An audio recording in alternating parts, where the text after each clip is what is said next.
The anime started on an average school day. Haruka is sitting alone in his desk because he is a total loner. He is well aware that he is a loner, and as a matter of fact, he enjoys being alone since his only other option would be to hang out with his classmates, and he freaking hates them. There are a bunch of groups in the class, including the delinquents, the popular girls, the gym bros, and then there's the other people no one cares about. Haruka doesn't belong in any of these groups, and he's fine with that since he has a lot more time to read his books with no friends, but his reading session is interrupted when bright light appears beneath him. It looks like a summoning circle is spawning beneath the students, and for a moment Haruka got excited because he knows this means he gets to go an isekai adventure, but then he realizes that he's been getting too much screen time for a loner, and if he knows anything about isekai, that means he's going to get screwed over somehow. He's not about to let himself become a victim before GTA 6 drops, so while the portal is still loading, he walks up to the door and tries to leave. Unfortunately, the door seems to be bolted shut with magic, so no matter how much force he uses, he isn't able to get out of the room.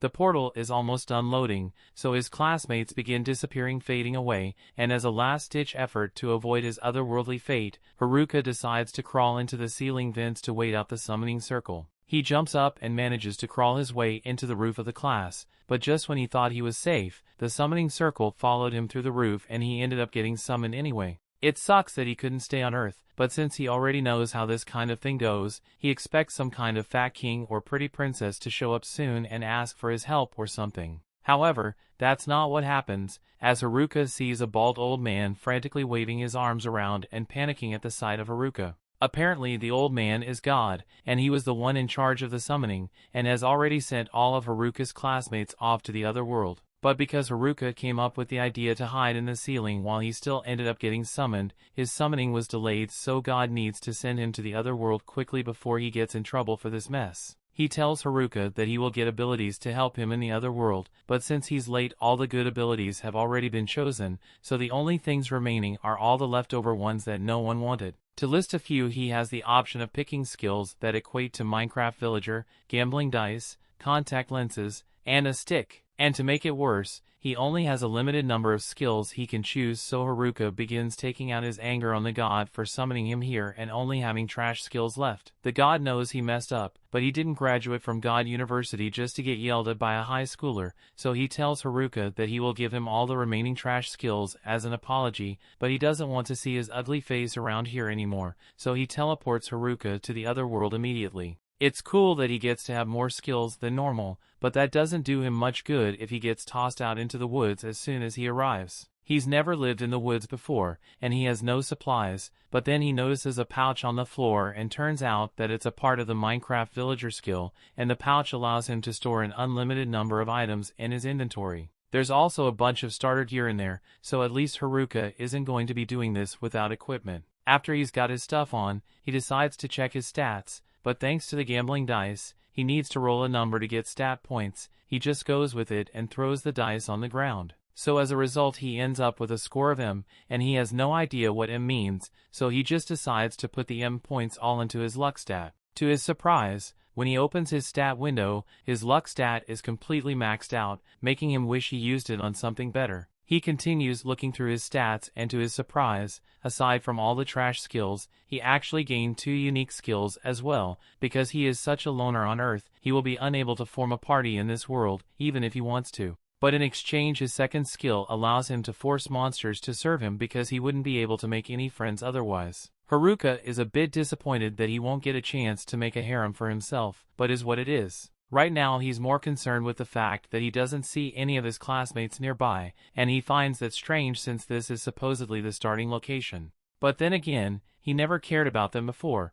so why would he care about them now? Right now he needs to focus on getting supplies so he can live a good life out here in the woods, but that's a lot easier said than done when he can barely see anything with all the trees in the way. At this rate, it won't be long before he runs into a monster accidentally, and if that were to happen, he would be a dead man for sure. Just then, Haruka remembers that he has a contact lens skill, so he puts on the contact lenses and suddenly he can see all kinds of information about his surroundings. It turns out that the contact lenses come with an inbuilt appraisal skill, and with it, he is able to easily traverse the forest and find some mushrooms that he can eat without dying. He decides to pick some, and thanks to his villager bag he can take as many as he wants. He then goes over to the river nearby and uses his bag to fetch a little water to drink. Once he's done with that, something else catches his eye, so he wanders back into the forest, where he finds a little cave. It looks too interesting for him to ignore, so Haruka says a little prayer in case there's a monster here that will attack him, and after that he begins exploring the cave. Luckily, it looks like there aren't any monsters here, and this place is quite spacious, so if he decides to make this his base of operations, he pulls out a tent and a magic lantern from his bag to set up camp, after which he then proceeds to light a small fire with his temperature control magic so he can stay warm for the night. Coincidentally, using his temperature magic once allowed him to unlock a new fire, and being wary of monsters made him acquire several detection skills as well, but Haruka's only attack skill as a stick, so he still needs to figure out a way to defend himself. The next morning, Haruka wakes up with a jolt, so nervously leaves his tent. Into his relief, it looks like there weren't any monster attacks overnight. He is safe, all thanks to the anti-monster properties of his useless skill items, but even he is safe from harm, it doesn't mean he's safe from her hunger, so he busts out a frying pan and cooks up some of the mushrooms he gathered yesterday. And if you're wondering where he got the frying pan, he was just sitting there in his villager bag alone, the full set of kitchen knives and some beef jerky. So far that bag has been the most useful thing in Haruki's arsenal, so he wonders what kind of villager stocked it up before he got it. Any case, now that he has eaten, he needs to figure out what he's going to do from now on, so he heads outside and takes a little walk to think. For now, that cave will work well as a base of operations, but Haruka still needs to worry about finding a reliable source of food and creating safety measures against any monsters that may try to attack him in this world. Fortunately, with his contact lenses, it shouldn't be too hard for him to gather enough food to last for a while, as he finds some more mushrooms and some herbs almost immediately, but he still has to figure out a solution to his monster problem. Just then, Haruka's detection skill kicks in and he notices something going on nearby, so he decides to go check it out and is horrified. Once he realizes that the noise was caused by goblins, it would be bad enough if it was one, but there are two of them, and they both have strength stats that are higher than his own. He wonders if he will be able to take them down with his current strength, and he contemplates running away, but the fact that he is living in this forest means he will eventually have to fight the goblin if he wants to survive, so he chooses to get it over with while he still has the element of surprise. With that said, he isn't sure his stick will be good enough for the job on its own, so he tries using one of his trash to wrap the stick in magic to see if that does anything. It works out better than he thought, so he lunges out of the bushes and strikes at one of the goblins. After smacking it on the head, the goblin is dazed and confused, but Haruka doesn't stop there and proceeds to beat the daylights out of it until it finally dies. That's one down, but Haruka still has to deal with the other one, so as it charges at him he dodges out of the way of its attack. Now that he's gotten a feel for it, Haruka realizes that the goblin's attacks are actually really easy to predict, so he effortlessly evades it and then proceeds to smack it around before hitting it with a wave of magic. Having just won his first fight against goblins, Haruka thinks that's enough work for the day and decides to head back to the cave so he can rest a little. And once he's back, he roasts some mushrooms for dinner and takes a look at the club he looted off the goblin corpse. It may have high damage, but it's heavy and has a short range, and Haruka decides to continue using his stick for now. He then checks the rest of his stats, and to his surprise, he managed to level up from the fight he had today, and not only that, all his existing stats were doubled as a result. By the next morning, Haruka wakes up and has breakfast as usual, but he is starting to get sick of eating nothing but mushrooms all the time. He really wishes he could eat some meat out here, but he's going to have to learn how to hunt to do that, and before that, he needs to learn how to enhance himself first. The first thing he wants to try is the magic fusion skill he acquired, and for a quick explanation, it basically covers his entire body with magic in order to boost his physical and magical defense. It also greatly increases his strength, so he should be able to fight with much more efficiency. Additionally, his appraisal skill was upgraded to level 2, so he uses it to see if anything has changed, but the only difference is that there's a question mark next to all the descriptions.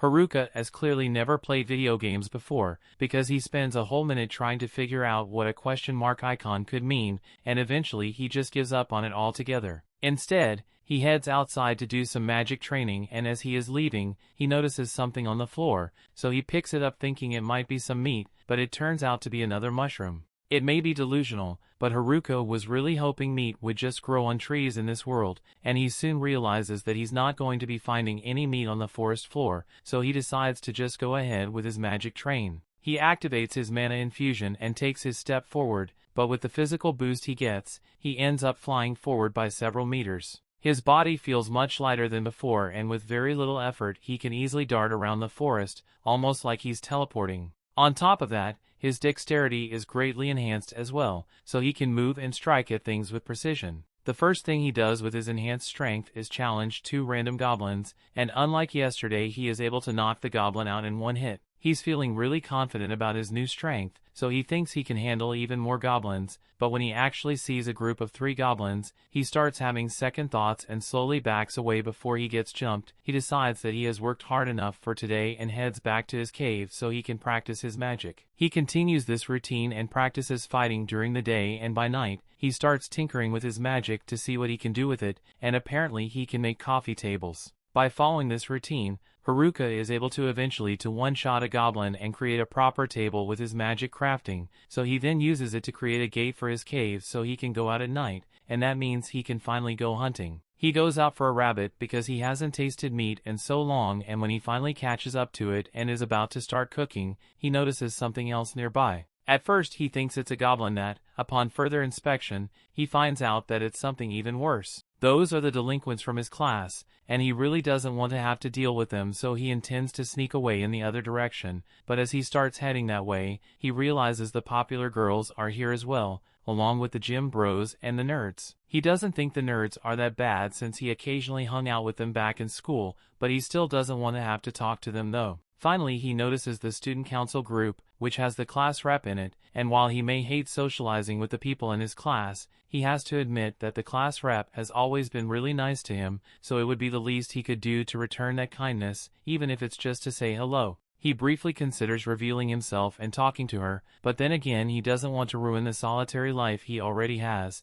Since no one knows that he is here, he has the chance to be truly alone like he has always wanted. There's no idle chatter, no taxes, and no one to annoy him, so he really doesn't want to mess that up by having contact with his classmates because they're already pretty annoying. That's why he officially decides that he will ignore his classmates and live by himself so he can conquer this world alone. The story continues. We see Haruka hides from the other students, but one of the delinquents heard something from his direction. He is about to be discovered, but the guys end up assuming that the noise came from the bunny that was supposed to be Haruka's dinner. Haruka spies on the delinquents to hear what they are discussing, but the perverts are just talking about girls. They are some real degenerates, but Haruka knows that the class rep will stop them from doing anything to the girls. However, the delinquents have a guy named Tanaka on their side whose skill will allow them to do whatever they want. The delinquents go back to the other students, but Haruka is a serious loner, and he doesn't want anything to do with them. Haruka heads home to enjoy more of his delicious mushrooms, and he finds that his loner level has gone up. It's kind of a depressing title because it's starting to wreck Haruka's self-confidence. Haruka is still only level 3, and he blames his Master of None and Dummy skills. He isn't sure what they do, but he assumes that the Master of None means that he can't stay focused on any one thing long enough to make it really strong. However, it does allow him to accomplish a lot of different things. As for the Dummy's skill, Haruka assumes that it just makes him a puppet, which would make it the worst skill to ever exist. Haruka decides to eat his troubles away, but this just reminds him that he doesn't have any meat to eat. On day 7, Haruka wakes up to the sounds of fighting. Haruka finds the nerds in battle and he wonders if he should help them. He uses his appraisal skill on them and is shocked to find that they won't need his help at all. They have way better classes than him, and Haruka is the only need even among the nerds. This reminds him that unlike him, they actually have overpowered skills. Unfortunately, this is a lot like how things were in his old world. His class was full of top athletes and ace students. They even had kids of celebrities, and Haruka often wondered how he ended up there. Haruka determines that the dweebs can handle themselves, but he notices that some sneaky little monsters are sneaking up from behind them. Haruka remembers being friendly with the nerds in class, so he decides to help them out. The nerds thank him, so Haruka shows them his sweet-looking cave and they marvel at how fancy it is.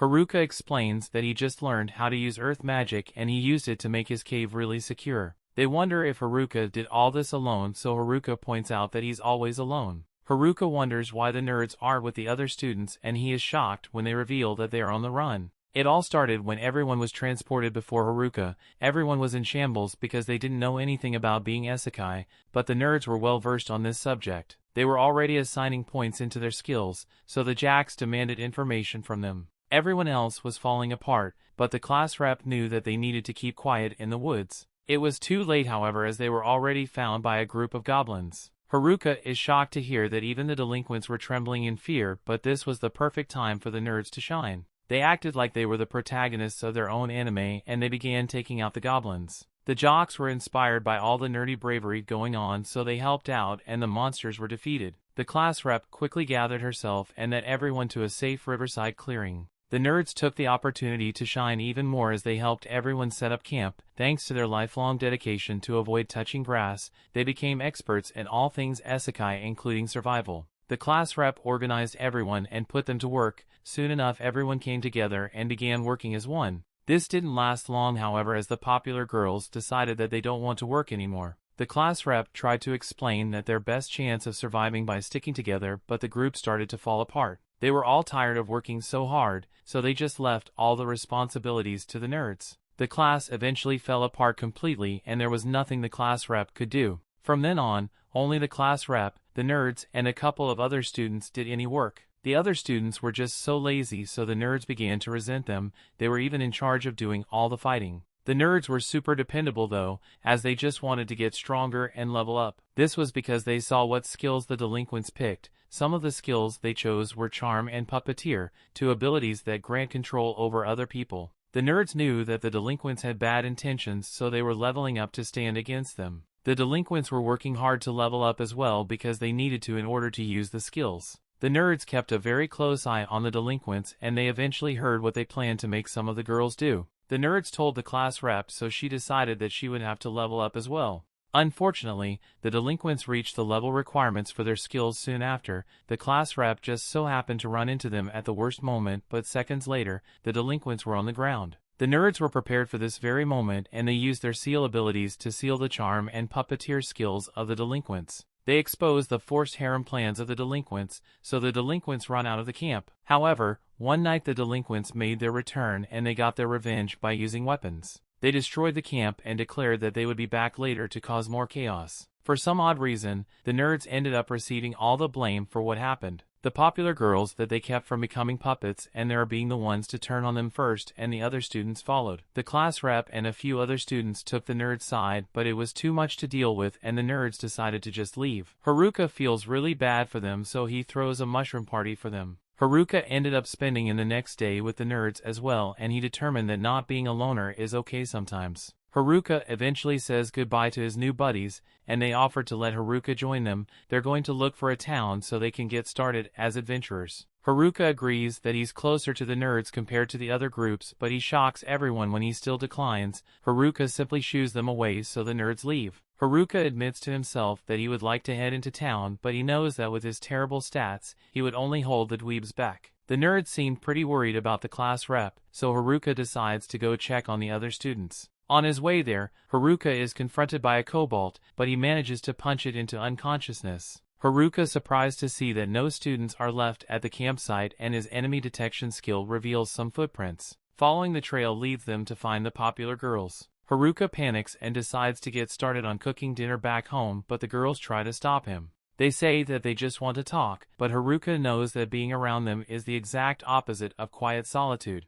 Haruka runs for his life, but he is shocked when the girls politely ask him to stop by saying please. The girls explain that they're looking for the nerds, but Haruka assumes that they just want to put them to work again. The girls shock him, however, as they want to apologize to the nerds because they just now realize that they owe their lives to them. Haruka knows that these girls have never apologized in their entire lives, but they are very serious. Haruka breaks the bad news by explaining that they have no chance of catching up to the nerds, but they still want to know where they went. Haruka points out that they wouldn't make it out of the woods the way they are now because they don't even know how to fight. The girls are discouraged, but Haruka demands to know if this means that they're just going to give up. He demands to know if they're serious about apologizing to the nerds, and Haruka thinks about how he needs to test the girls for the sake of the nerds. Haruka's tough motivation tactic backfires, however, as the girls begin to cry. They just wanted to apologize to the nerds, but now they fear that they will be eaten. Haruka has no clue what's going on, so the girls beg for Haruka to teach him how to survive until they find the nerds.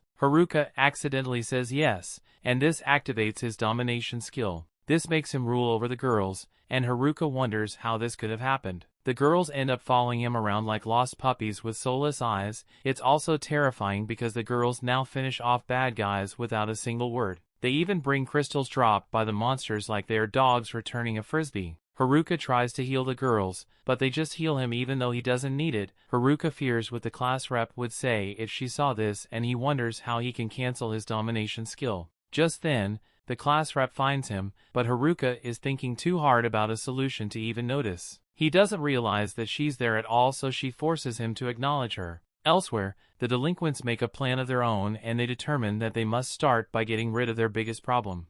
The story continues. We see when the class rep gets Haruka's attention, Haruka panics because he doesn't know what to say to her, and come to think of it, he doesn't actually know what her name is. They've been in the same class since elementary school and the class rep has always been nice to him, so she can't believe he never bothered to learn her name. A few moments later, the rest of the girls from the class show up since everyone aside from the popular girls were following the class rep's orders. Speaking of the popular girls, class rep notices them standing behind Haruka, but they look like they're currently sharing a single brain cell, so class rep thinks Haruka must have done something to them. He will like to say he's innocent, but the fact of the matter is that even if he didn't mean to do it, his skill turned the girls into his servants and he doesn't know what to do about it. He tries his best to explain the situation without making himself seem like the bad guy, but none of the girls actually believe him, so Haruka gives up on trying to prove his innocence and turns to walk away. Unfortunately, class rep forces him to stay while she checks on Shimazaki to make sure she's alright, and luckily,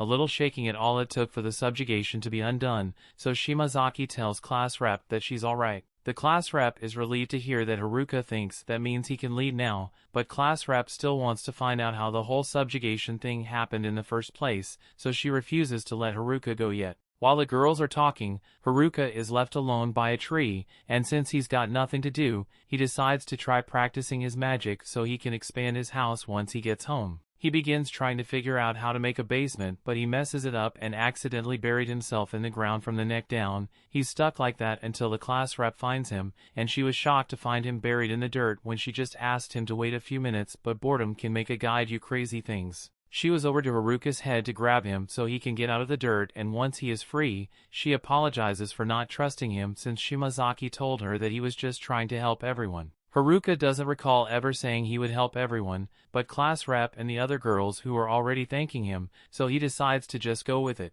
Since everything has been settled, he wants to head back home, but the girls start getting mad because he wants to leave them out in the wilderness without helping at all. Class rep realizes Haruka just mentioned having a home, so she asked him about it, and Haruka explains that he had some spare time on his hands, so he just kind of built a house. Class rep can't believe he managed to build an entire house by himself while they've been struggling to manage a camp, and the other girls are extremely impressed as well, so they called a meeting and began talking amongst themselves. Class rep asks how many people Haruka's house can accommodate, and from the way he designed it would fit about 240 people, but he have to move some furniture around and empty the indoor pool though. Class rep is really jealous of how well Haruka is doing for himself, and as much as she hates to bother him, she asked if she and the other girls can stay with him for the night since they are all currently homeless. Haruka freaks out because it's one thing to invite guys to stay over for the night, but this is an entire class worth of girls and is having a hard time controlling himself. Once he calms down,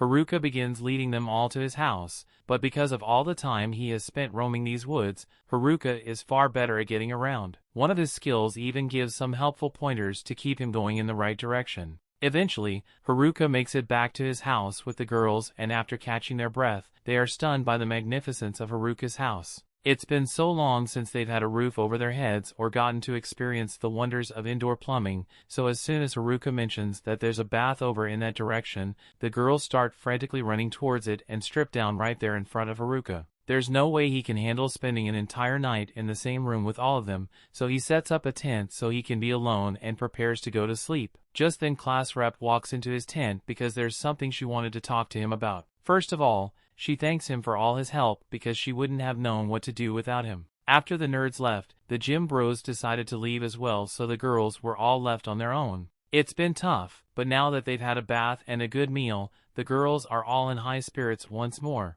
Still, even though the things worked out eventually, class rep feels that she has failed as a representative because she couldn't do anything to help the class's situation by herself. Haruka thinks she's being a little too hard on herself because up till now she's been the one protecting the girls and kept them together. That may be true, but class rep says it just got lucky because they didn't run into any monsters out there, but if they had, she would have been powerless to protect the class, unlike the nerds.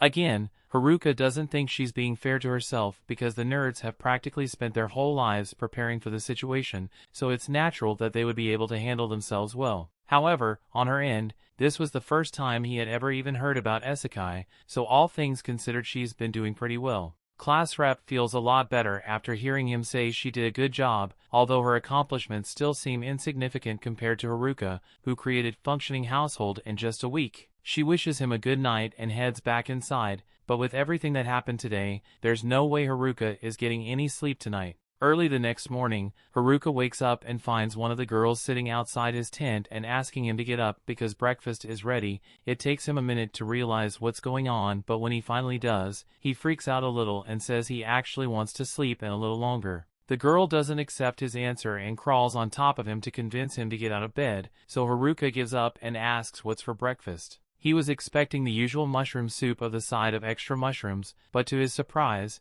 breakfast is actually fish today, and he is so excited that he accidentally headbutts the girl. The girl was slightly hurt, but Haruka couldn't care less because he finally gets to eat something other than mushrooms, and he absolutely loves it. Class rep doesn't understand why he is so excited to be eating fish when he has been living next to the river this entire time, but while that may be true, Haruka simply sucks at fishing, so he has never been able to catch any. For the girls to be so used to eating fish, they must have a reliable method of catching fish, so Haruka asks to see how they do it. Class rep agrees and takes Haruka at the river along with one of the girls who has a lightning magic skill, and asks for how she catches fish. She kind of just electrocutes the water until the fish stop being alive. Haruka is really impressed, so he pleads with her to do it one more time, and while the girl doesn't really want to, she agrees anyway since Haruka is helping her out. She spawns another lightning ball, but before she could throw it in the river, Haruka takes the lightning ball and seals it with his packing skill. He then tosses it in the river and is able to catch some fish as well, but on top of that, he also acquired lighting magic, so he won't be needing Lightning Girl's help anymore. Class rep asks what he just did, so Haruka explains that by using his packing skill on a particular element he can gain that kind of magic. It's probably an effect caused by a combination of his many skills, which is definitely useful, but he still doesn't think it's impressive since he still only has a bunch of useless skills. While the other girls are playing the river, Haruka sits with class rep and asks what she and the other girls plan to do after this. Class rep says the details still aren't certain yet, but they plan to head for the nearest village to try and catch up with the nerds. However, they are going to need to level up if they plan to make it out of this forest on their own, so Haruka offers to help them train before they leave. Short while later, all the girls are gathered out in the forest, and before Haruka begins his training camp, he says he would like to know what their current levels are. The girls tell him that their levels are all above 16, and Haruka begins feeling depressed because he's still only level 7 after all this time in the forest. He's honestly starting to doubt that the girls even need his help to begin with, so he decides to give them a small test and sets them up to fight a bunch of kobolds to see how well they do. The girls think this will be a piece of cake once the kobolds are only level 6, but a few moments later, they've all had their asses handed to them and are down for the count. The girls had no idea that the kobolds would actually fight back, so they all head back to regroup and think of a new strategy, and for some reason the strategy meeting is taking place in Haruka's magic tent. They can all fit since Haruka's tent is able to expand, but he still has no idea why they chose to come here. After a little deliberation, the girls head back out and they are sure they won't lose this time. Haruka is glad that they seem motivated, but he honestly doesn't think they'll be able to win this time either. Once they've left, the girl from this morning approaches Haruka and says she wants to apologize for her behavior this morning. She was intentionally getting close to him just to see if he would try to take advantage of the situation if given the chance. She admits that she didn't trust him at first, but he gave him a place to stay, food to eat, and is even helping them learn how to fight, so she feels like she can trust him and she'll be back to wake him up tomorrow with his breakfast. Haruka is glad she trusts him and says he's looking forward to seeing her tomorrow, although he doesn't know her name, so he's just going to call her Fish Girl. The next morning, Haruka is happy to receive the fish from Fish Girl, but then he hears the other girls talking about going out to fight kobolds again for revenge, but before they can leave, class rep calls them back and says they need to train first because they are definitely going to lose again if they go back to fight now. She suggests they should practice by fighting goblins, but when they actually start a fight against the goblins, it doesn't go well for the girls. Despite this loss, some of the girls still think they are ready to fight the kobolds, although a bunch of them pretend to be sick to avoid having to fight anymore. Haruka doesn't think this is going to end well, so he's prepared to intervene if necessary.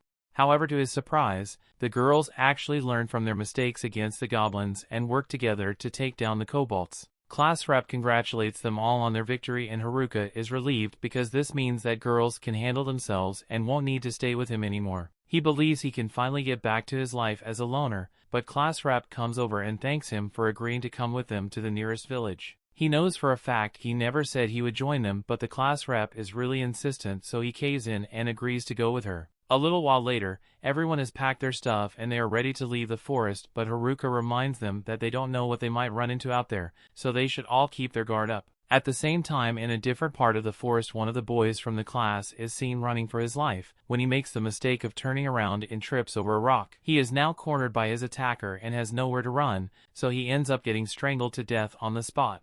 The story continues. We see Haruka's top priority right now is ensuring the safety of the girls, since the delinquents are sure to come after them, and to do that, he needs to get them out of the forest. A little while later, Haruka runs into a giant orc, and he sees this as a good opportunity to teach the girls how to defend themselves properly, so he tells them to stand back and watch how he handles it. He charges at the orc with his stick, so the orc raises its club and tries to clobber him into the ground, but when it looks down and realizes our boy isn't there anymore. Haruka is currently hiding behind a tree, and with how slow the orc is, it will never hit him, but if Haruka wants to fight back, he needs to think of a plan. He remembers the nerds telling him that physical attacks aren't effective against orcs, so the safest bet to defeat them is use a bunch of magic. Haruka pulls up his stat window to check if he has any usable magic, and he's got all the elements at his disposal, thanks to his packing skill, but before he gets the chance to use any of them, the orc finds his hiding spot and uses its club to destroy the tree, so Haruka is forced to dodge its strikes until he has finally had enough and appears behind the orc with his stick before knocking it to the ground. It turns out that the orc died from that, and he wasn't expecting that since physical attacks aren't meant to work against this thing. The girls are upset because they didn't actually get to learn anything from him when shooting the orcs, so Haruka apologizes and says he will use magic to defeat the next one so they can learn. The next time Haruka spots an orc minding its own business, he prepares a flame spell in his hand and just casually chucks it at the orc. As the spell collides with the orc's face, the monster goes down and doesn't get back up again, so the girls are even more upset because they'll never learn to defend themselves if he keeps killing everything instantly. Later that night, the group has a lot of pug meat on hand, so they celebrated the barbecue. While everyone is having fun though, Haruka is in the back setting up as many traps as he can so they go get attacked while they sleep. His tent also has properties that prevent detection by enemies, so with this, he thinks it'll be alright. Next, he wants to plan out the route they'll be taking tomorrow morning, so he activates his math skill and it's checking out the path up the head when all of a sudden, his perception skill alerts him to the presence of someone nearby, so he goes to investigate. He notices 4 male figures emerging from the dark, so he's worried it might be the delinquents at first, but as the guys approach, he realizes it's just the gym bros and he's relieved since he won't have to fight them. At the same time, class rep was looking for Haruka and notices him talking to 4 guys over in the distance. Even if they aren't hostile, Haruka still wonders what the gym bros are doing out here to begin with. He assumed they must have been after the girls, but the bros adamantly deny it and say they came here looking for Haruka. He decides to believe them, but he still doesn't understand why they were going through all that trouble to avoid the girls though. The bros explain that they can't trust the girls, and they inform him of the skill that was even worse than charm and puppeteer skills that the delinquents wanted to use. Haruka recalls seeing something about hijack guilt, and that's exactly what the gym bros were referring to. The delinquents were really vocal with about all the things they wanted to do with their mind control skills, but not once did they mention anything about the hijack skill, so that means they didn't have it, and if the delinquents didn't have it and the nerds didn't have it either, then that means one of the girls must have the skill, and it's keeping it hidden from everyone. Haruka decides to mess with the bros a little and tells them that he may be the one with the hijacked skill, but the bros don't seem that worried. In fact, they seem relieved because they know Haruka is so much of a loner that he would never actively seek out people to hijack their skills. Haruka admits that he doesn't have the hijack skill, although he does have a subjugate skill that can turn people into his pets, but he prefers not to use it. Anyway, the bros just wanted to fill them in on the dangers of the hijack skill, so they say they are heading back into the woods to keep an eye on the delinquent since they seem pretty suspicious. Before they leave, they asked Haruka to apologize to class rep and the rest of the girls for them since they ditched them without warning. The next day, everyone gets up and all the girls seem a lot more energetic than normal, so Haruka steps away because all their energy is draining him. As he's walking away, class rep comes up behind him and says she has something she wants to tell him. She nervously fidgets about to tell Haruka that she is the one who has the hijack skill, but Haruka already knew about that a long time ago. He has an appraisal skill after all. Class rep is shocked that he knew since the only people who know about her skill are the nerds. She asked why Haruka didn't say anything before now. He knew and why he still chose to help her, but Haruka simply didn't think it was that big of a deal. She asked if he's not afraid of her because hijack is a skill that allows her to steal another person's skills by killing them, so anyone would be afraid of it. But again, Haruka doesn't think there's anything to be worried about. The nerds probably were worried about her having the skill either since they knew about it, and while they sealed the charm and puppeteer skills from the delinquents they left class rep with their hijack skill. That must mean they at least trust her to not abuse it, and the same goes for Haruka because he knows that there's no way she could ever kill someone. Class rep is moved to tears after hearing that Haruka trusts her that much, and Haruka thinks it's funny since she's been crying a lot more often over the past few days, but she says it's his fault she's been crying so much. The group continues traveling through the forest, and after they travel the considerable distance, Haruka tells everyone they can take a break for now and pulls out a box of juice to sell to the girls. Unfortunately, none of them have any money, so one of the girls offers to pay in some other way if he gives her some juice, but class rep puts a stop to that immediately, so the girl doesn't get any juice. After this short break, the group gets moving again and they're currently ahead of schedule, but it's still going to be dark before they make it to the village, so they'll have to camp outside again. Just then, Haruka notices a river nearby and he thinks this is the perfect opportunity to try something out, so he asks class rep to look after the rest of the girls while he was scouting. She asked if she can come with him, but Haruka wants to do this alone, so he speeds off before she can follow him. While running through the woods, Haruka activates his magic boost skill to reinforce his body, and then he casts weight magic on himself to make himself lighter.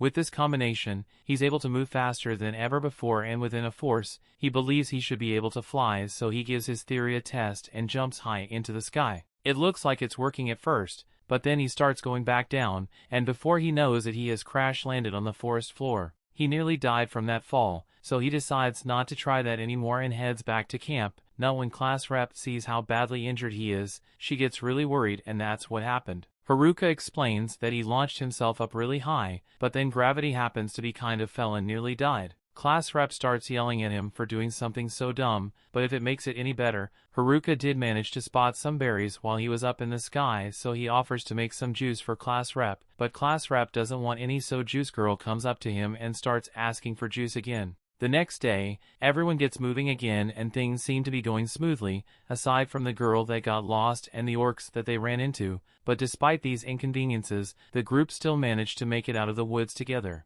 All the girls are ecstatic to finally be out of the forest since the village shouldn't be much farther now, but Haruka is a bit on edge since they are vulnerable out in the open like this. The hills are blocking his views and can't tell where the village is, so he looks into his stat windows to see if there are any skills in there that could help the situation, and to get surprised, there is a new airwalk skill. He must have gotten it from his failed attempt at flying yesterday, so he tries it out and sure enough, he starts walking on air. Class rep notices that Haruka is gone, so she starts looking around for him and is shocked to see him floating in the air. Haruka looks down at her and says he just wants to do some scouting to make sure the road up ahead is safe. He looks out into the distance and things seem pretty peaceful at first, but then he notices a group of villagers being attacked by wolves. He comes back down and tells class rep that he didn't see much aside from a couple of people being attacked by wolves. Class rep thinks they need to go help them, but just because they are being attacked by monsters doesn't mean they are good people. All the girls think they should hurry over save the people, but at this distance none of them will make it in time even if they run, and what if the people turn out to be bandits or something? He personally doesn't want to take any risks that would put the group in danger, so he suggests that they should just ignore them and keep going. He begins walking away and the class rep grabs his arm and pleads with him to reconsider. She says that if the people turn out to be bandits and tries to attack them, then she will fight them off, but in case they turn out to be good people, she wants to save them. Haruka already knew class rep would be determined to help people even if it puts her in danger. But as things are, the girls still suck at fighting and there's not much they could do to help, even if they went, so Haruka says he will handle it by himself instead. The people are too far away for him to run to, and even if he tries, the weight magic from yesterday, he probably still won't make it, so he decides to try something new. He casts the magic boost and weight magic on himself. As a final touch, he using a powerful wind spell to act as a propellant. The spell is so powerful that class rep ends up getting caught in it, but Haruka doesn't notice if he blasts off and is headed straight for the villagers. While using airwalk to keep himself airborne, Haruka notices something tubing on his cape, so he turns around and is shocked to see class rep hanging onto him for dear life. She is terrified and explains that she got sucked in by his wind spell, and they are way too high up for her to let go at this point, so she's tagging along for the ride. As they start getting close to the villagers, class rep tells Haruka to stop, but about that he never actually thought a way to stop, so they end up crash landing in the middle of the fight between the villagers and the wolves. As a result, class rep is knocked out, all the wolves are instantly killed, and the people are left in utter disbelief. While class rep is still out cold, the leader of the group thanks Haruka for saving them and introduces himself as Ofter and his friend as Gatek. If Haruka hadn't shown up, Ofter's entire party may have been wiped out, so he's truly grateful to him. Haruka asks what they are doing out here, so Ofter and Gatek explain that wolves have been attacking merchants out in these plains, so the Adventurers Guild put out a request for the wolves to be exterminated, and they thought they could handle it at first, but they quickly got overwhelmed. Their carriage has been destroyed, so they are going to have to carry everything back to the village by hand, and since there's not much for Haruka to do until the rest of the girls catch up, he decides to share some of the roasted mushrooms he carries on himself for emergencies. Gatek is surprised Haruka would share something like this with them, since these are stamina-capped mushrooms and they are extremely rare, because they restore a person's stamina almost immediately. The rest of the girls from class soon show up and they are excited to meet the elf and knight ladies and Ofter's party, so they all get along well. Ofter offers to lead them all to the town he came from, so before long, the group arrives at the town of Omui and they are excited to finally be back in civilization. Meanwhile, back in the forest, the delinquents have been leveling up a lot over the past few days, and now that they've got a good amount of experience, they intend to go after the girls and get their revenge, but before they do that, they have to get their puppeteer and charm skills unsealed, so they will go in after the nerds first. The story continues. We see the girls excitedly run through the city streets while appreciating all the amazing stuff civilization has to offer, but class rep reminds them that they don't have any money, and they still got a ton of stuff to do. She then runs off to round up all the girls, and Haruka smiles, because now that he has successfully helped everyone make it to the city, they shouldn't need him anymore, and that means he can go back to his peaceful learner lifestyle. Class rep is having a hard time getting the girls to behave themselves, so she asks Haruka to help her out a little, but Haruka is already relaxing and with the shades since his job is done. She gets upset, and while she understands that, he is relieved that they are finally in the city, there's still a lot of stuff they need to do. She blows on her whistle to get all the girls' attention, and once they've all filed in, she goes over the plan she came up with. First, they'll all head over to the Adventurers Guild and sell all the items they collected on their way here, and once they've done that, they will register with the guild and rent a room in an inn for the night. And while they are doing that, they can also ask if anyone has seen the nerds come through here recently. It's a good plan, but the popular girls are offended at class rep is treating the nerds like some unimportant side quest, and class rep apologizes, but Haruka makes fun of the popular girls for caring about the nerds so much. A little while later, the group makes their way to the Adventurers Guild, and it's a lot more intimidating than Haruka had expected. Everyone inside is giving them dirty looks already, and he really doesn't want to head inside, but Ofter tells him the guild master wants to meet with him. It sounds like bad news, so Haruka tells class rep to get all the girls registered while he goes to see what the guild master wants. He hands upstairs, and all the people here look even scarier than the ones downstairs, so if he's put on edge, he finds Gatek waiting at the end of the room, and he leads Haruka into the guild master's office, where he comes face to face with this scary-looking man, but it looks like he was worried for nothing because the guild master just wanted to thank him for saving Ofter and his party. After that's done, Haruka heads back downstairs and he notices a counter, so he assumes that's where you go to sell magic stones and heads over as the attendant. The attendant confirms that he can sell his magic stones here, so Haruka dumps a bunch of stones out from his bag, and there's a lot more where that came from that the attendant asked him to stop because he's already dropped 2 days worth of overtime on her desk. So she just asked him to come back tomorrow so she can finish appraisal all of these first. Haruka doesn't mind waiting, and the girls are all done registering as adventurers anyway, so Haruka needs to hurry up and register as well. He probably walks into the registration room to get himself assessed, but once the assessment is done, the guild worker tells Haruka that he is too weak to become an adventurer. The guild requires people to be at least level 10 before they can register to become adventurers, and even then, you have to be at a party or qualify. If Haruka wanted to register as his solo adventurer, he would have to be at least level 20, but he's only level 9 right now, and his loner skill prevents him from forming a party, so he's going to be unemployed for a long time. Later that night, class rep leads everyone to the lodging that the guild prepared for them, but once they finally make it there,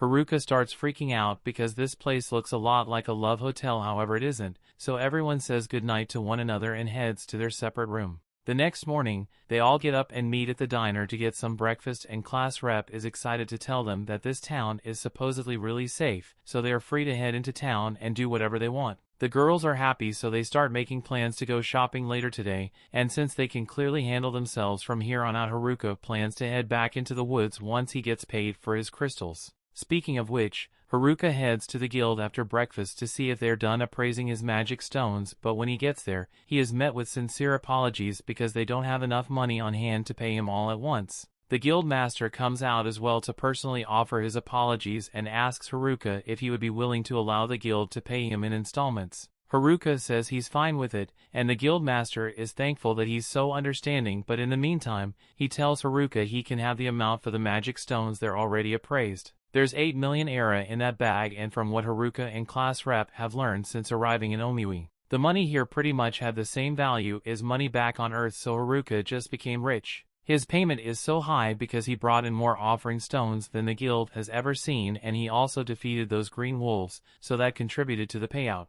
Since he just got a small fortune, Haruka decides to do a little shopping before heading back into the forest, and Gatek he knows a place that Haruka might want to visit. Haruka thinks he is taking him to an adult establishment, but to his disappointment, Gatek was just leading him to a rundown weapon shop. This place collects specialty equipment from dungeons, and since Haruka is a bit of a special case, Gatek felt like this would be a good place for him to get his equipment. The place may look sketchy, but he assures Haruka that the stuff here is really high quality. Haruka takes Gatek's word for it, but he still wants to try out some of the stuff before he buy anything, and the stuff they look weird, but the effects they provide are amazing, so Haruka spends all day looking through the stuff and buys as much of it as he can afford. Just then, he notices a necklace that looks good. The only description his appraisal skill gives is that it fits 7. Come to think of it, Haruka got the same message he tried to appraise his villager set, so he decides to ask the shopkeeper if he knows what fit 7 is supposed to mean. The shopkeeper explains that in the case of the necklace is able to combine the effects of up to 7 items and allows the wearer to use them all at once. That sounds really useful to Haruka,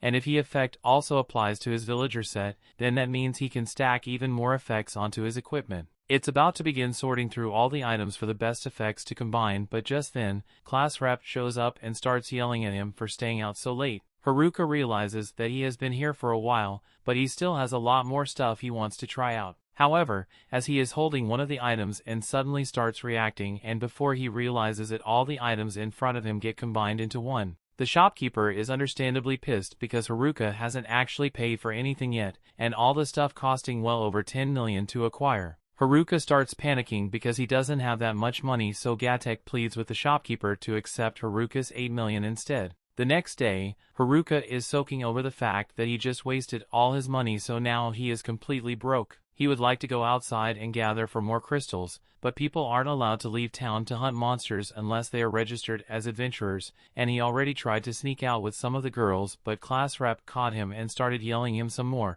and he has the perfect plan to sneak out without class rep spotting him. His villager cloak was combined with an invisibility cloak, so with this he should be able to make it out of the city unnoticed. He sneakily walks past class rep and the other girls, and he feels bad for leaving them without saying anything. Class rep would definitely try to stop him if she found out. Haruka manages to successfully escape the lodging, and once he's outside, he makes the misguided decision to take off his invisibility cloak, so as he attempts to jump over the wall, he gets spotted by a couple of the girls that were outside and they asked him where he's going, so Haruka freaks out, accidentally smashes his family jewels against the wall. He falls back to the ground and yells at the girls for startling him like that, but they said he just wanted to know why he was jumping over the wall. Haruka recognizes the girls as part of the athletic group, but one of them is missing, so he uses his perception skill to locate her. And to his horror, he discovers that she's about to strip naked in the middle of the street. Haruka and the athletic girls all rush over to stop her, but even though they manage to get to her before she could completely undress,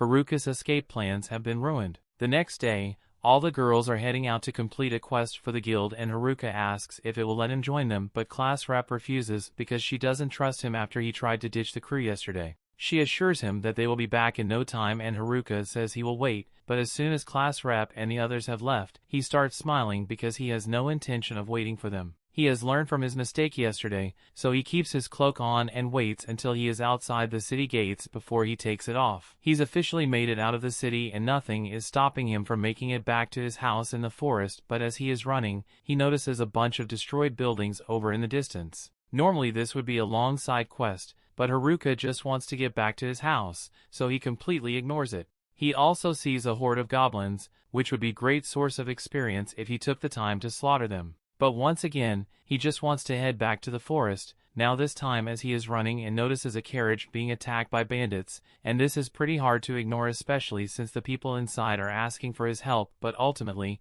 he decides to just ignore it and keep moving. However, as he's trying to leave, the bandits attack him, so he tries to explain to them that he doesn't want to get involved. The bandit refused to leave him alone though, so he's forced to take action and absolutely roast them with a single fire spell. The staff Haruka is holding as a result of one of the items combination he got stuck with, and it turns out that it's pretty powerful. As the bandits get back up, Haruka once again tries to talk his way out of the fight, so he tells the bandits that they should just leave him alone if they know what's good for them. The bandits admit that Haruka's magic is powerful, but since they assume magic is the only thing he's good at, they all decide to attack him in close quarters. However, Haruka is easily able to knock them down with one strike each. The bandits can't believe they are losing to a single kid, so they ask what Haruka's job is. He is still unemployed, so that question stings a lot. The bandits decide to check Haruka's status, so they know what they're up against. But as soon as they see it, he's only level 9 and decides that they can beat him if they use their weapon skills, even though they've been losing so far. Weapon skills are only available from level 20.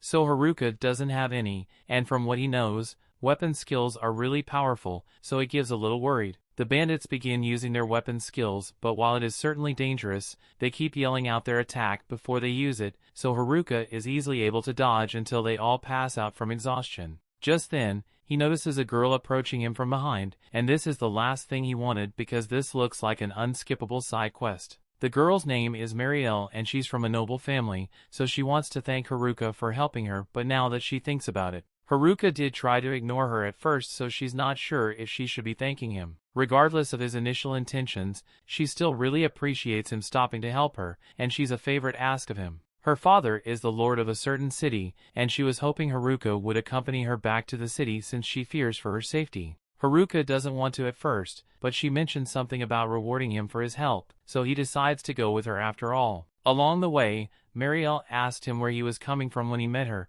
so Haruka begins ranting about the shitty city he just came from because the guild didn't have enough money to pay him. They refused to register him as an adventurer, and the city wouldn't even let him leave without a permit. By now, Marielle realizes which city he's talking about, and she begins crying because she hadn't realized how little Haruka thought of the city her father runs. After seeing her reaction, Haruka realizes that she is the daughter of the Lord of Omui, and that means this carriage heading back there, so he really regrets agreeing to help her. Meanwhile, back in the forest, the gym bros and the delinquents are squaring up for a battle because the gym bros refuse to let the delinquents do anything bad to the girls, and the delinquent leader has no problem with murdering the gym bros if he has to, but as he raises his sword, he gets stabbed through the back. The story continues. We see both the gym bros and the delinquents are shocked to see this, but as the rest of the delinquents try to avenge their friend, the first one to attack just gets stabbed as well. The last two decide to strike at the same time for better odds of winning, but the unknown attacker is easily able to take them down as well.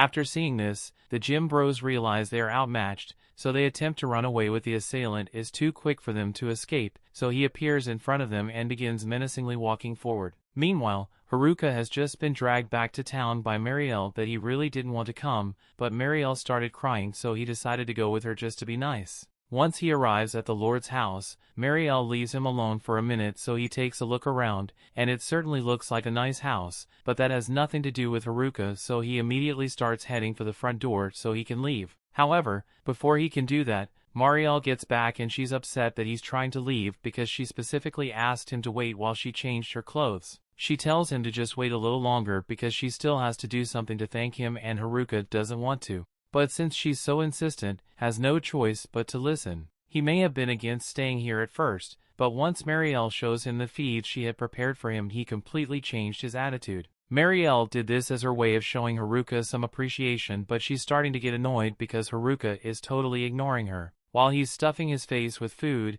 Muriel asked one of her maids to bring the rest of Haruka's reward, so a pouch of money is brought, and while Haruka acknowledges it, he doesn't seem all that excited. As a bonus, Mariel noticed the Haruka isn't registered with the city, so she was through the liberty of getting a custom ID card made for him which will grant him permission to leave to enter the city anytime he wants. That's a really cool gift, but Haruka stopped paying attention after he received the money, and has been much more focused on the dessert that was brought to him. The next day, class rep and the rest of the girls begin questioning Haruka about what happened last night. Haruka explains to them that he was just summoned to the local lord's mansion, and while class rep knows he isn't lying, she doesn't understand why the local lord would want to see Haruka in the first place. Haruka chooses to keep his explanation vague so they don't find out about how he met Marielle during his failed escape attempt. Eventually, girls let it go and decide to go out on a mission, but before they leave, class rep reminds Haruka he's not allowed to leave town, and Haruka seems oddly compliant this time.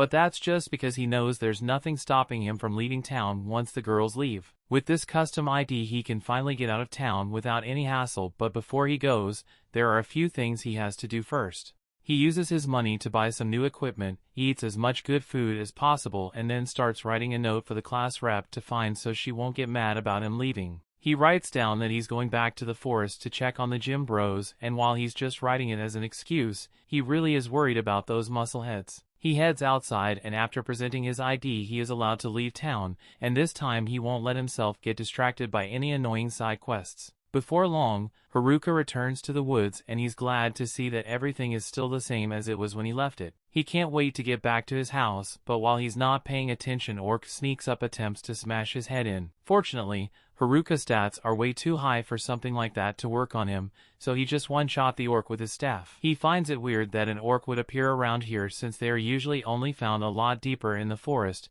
and that's not the only strange thing he discovers because he finds a human blood trail nearby. He knows the blood couldn't have come from the nerds since they are too strong to lose to anything in the forest, so he assumes it must have come from one of the gym bros. He begins tracking the blood trail until he eventually finds the gym bros all bloody and bruised under a tree. At first he thinks they are dead, but once he gets closer he realizes they are still breathing, so he dumps every healing potion in his inventory on them until they eventually regain consciousness. They begin explaining everything to Haruka, and while Haruka had initially thought the jocks were attacked by the delinquents, he's shocked to be told that all the delinquents are actually dead. Haruka asks if the nerds were targeted as well, but the jocks have no idea, although it doesn't seem likely since the nerds left the forest a long time ago. They can tell that Haruka intends to go after the person who did this, so they warn him that Tanaka is insanely strong now, so much so that they barely lasted a couple of seconds against him. Plus he stole all their overpowered weapons, so now he's even stronger than he was before. He thinks he must have been planning this whole thing from the moment the class got teleported here, and they don't know if they'll be able to stop him, but they know who his next target is going to be.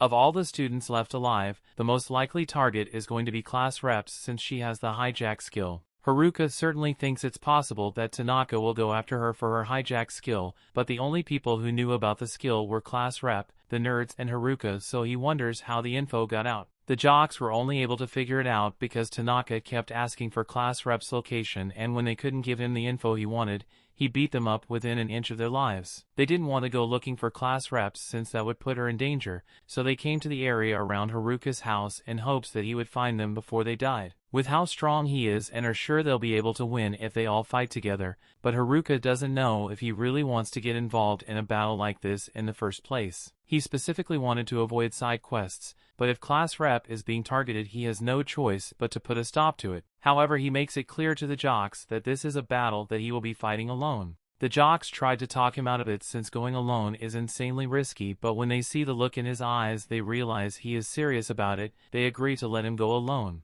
Haruka tells them they should just head to town in the meantime and meet up with the rest of the girls, and while they are there, they have better apologize to class rep for ditching the group earlier. As the jocks leave, Haruka thinks to himself that it might have been beneficial to have them fight with him, but he can't risk having all of them fight at once since Tanaka manages to overpower them. There would be no one left to warn the girls. The safest option is for him to tackle this alone and to make sure he's ready for the battle when he eventually faces Tanaka. At the same time, back at the village, class rep is worried sick after realizing that Haruka has left the city. The other girls tell her there's nothing to be worried about since Haruka will definitely come back. Back in the forest, Haruka is thinking over his game plan against Tanaka because the jocks told him that Tanaka has incredibly powerful weapon skills. Even the weapon skills have no name. Bandits are frightening, but something Haruka learned after dealing with them is that a weapon skill animation can be cancelled for it is started, so Tanaka tries to use a weapon skill on him. He will have to try and take advantage of that weakness.